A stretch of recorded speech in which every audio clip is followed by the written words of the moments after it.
All right, so we are going to talk about how to convert between fractions, decimals, and percents.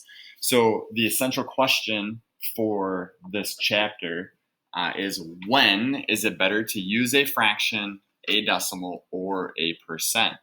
Now, being able to convert back and forth between these is going to be something that's going to be very beneficial. So to go from a fraction to a decimal, we're going to take the numerator and divide it by the denominator.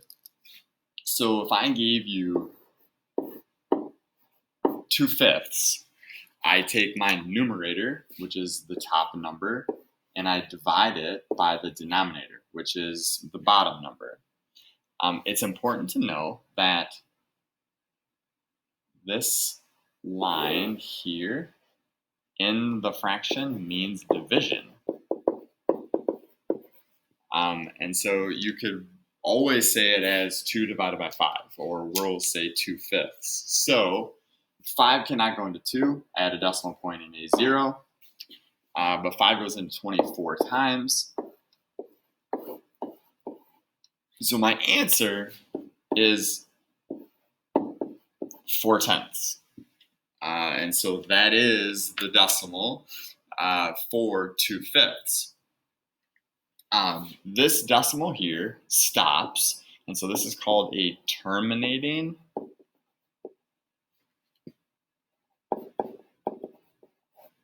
decimal. And so you'll see a lot of times it's going to either be a terminating decimal or a repeating decimal, like when I have 2/3. So I would take 2 and divide that by 3. 3 goes into 26 times, which gives me 18, and I subtract, and I'm back to 2 that I started with. So it's going to keep going on and on and on. So this is called a repeating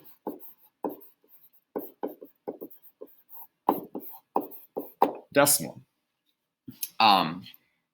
And the way we actually show that is we would do 0 and 6/10 repeating. A line over top of a number or a combination of numbers means that those are going to repeat forever.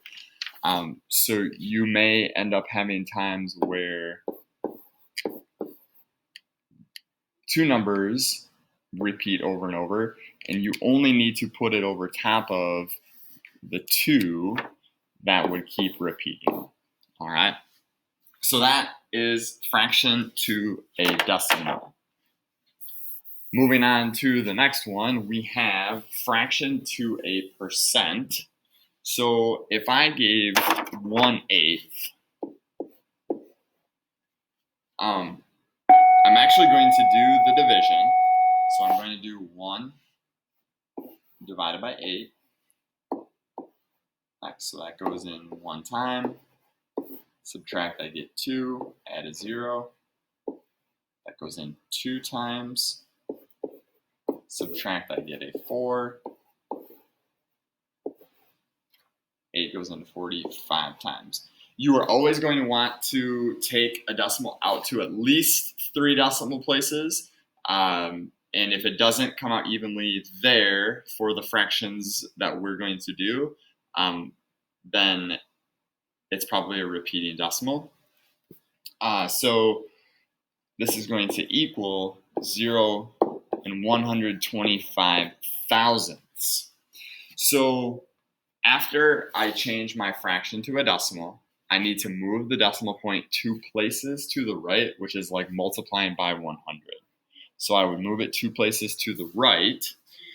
So 12 and 5/10% would be my final answer. Or it is acceptable to write it as 12 and 1/2%. Either one of those would be an acceptable answer. Coming back to this multiplying by 100, that's like our Mr. DL that we did. We're multiplying by 2 zeros, so we move that decimal point to the right. In addition, if you ended up having that 0.6 repeating, so you can write it as 66 and 6/10 repeating, or eventually, hopefully, we get you to know that 0.6 repeating is the same as 66 and 2/3. Moving on to the next one. Decimal to a percent. Just move the decimal point 2 places to the right, which is multiplying by 100. So if I gave you 70 hundredths, you could say that that is 70% because I moved that decimal 2 places. If I gave you 22 hundredths, same thing, 22% because I moved it 2 places. Or if I gave you 125 thousandths, you would know that I moved that 2 places and I have 12 and 5/10%, or I can write it as 12 and 1/2%. Either one would be acceptable. So that's probably one of your easier ones to do. Just move that decimal point 2 places to the right. The next one, decimal to a fraction. This is probably going to be your most difficult because you need to read the decimal correctly, then write it as a fraction, and you need to make sure that you reduce. So if I gave you this decimal, 0.6, I need to read that correctly as 6/10. So 6 over 10. And then I need to make sure I have it in simplest form. Well, I know here I can divide by 2 on the top and the bottom to get 3/5. If I gave you 0.18, that is 18 over 100. Again, simplify. I divide by 2 to find 9/50ths is my final answer. And then if I gave you 175 thousandths, you do put it just like that, 175 over 1,000. Now, a lot of you are going to see that 5 is going to go into that, and that's fine, that will work, but it's not the greatest common factor to use to simplify that as far as it can go. I want you to recognize that anytime you end with a 25, 50, or 75, or like an even like 0, you can divide by 25. And think of this stuff as money. Okay, when you see like 125 or 150 or 175, because it's easy then to figure out, well, how many quarters goes into $1.75? Well, that's 7. And then how many quarters would I have in $10? 40. So 7/40ths would end up being my final answer for that question there. So this, again, like I said, is probably going to be the most difficult because you have to read the decimal correctly. That's probably going to be a little bit more challenging than even the reducing for some of us. So make sure you're comfortable with place value.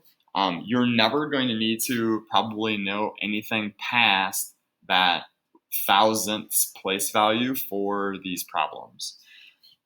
So the second to last one we have here, percent to a fraction. So we're going to take the percent and put it over 100. So if I'm giving you 45%, all I need to do is 45 over 100.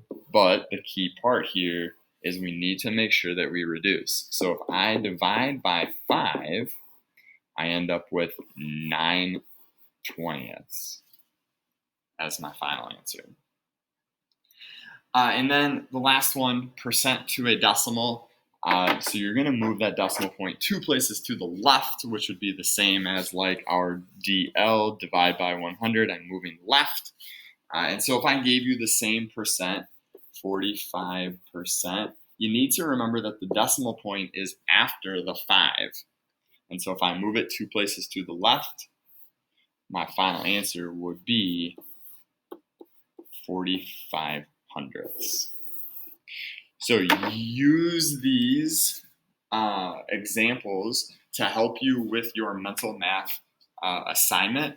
Those are going to be things that are required to know. Like I said during class, you may want to make some flashcards or note cards for yourself on those mental math ones. So when you get to your test, you're able to do those really easily.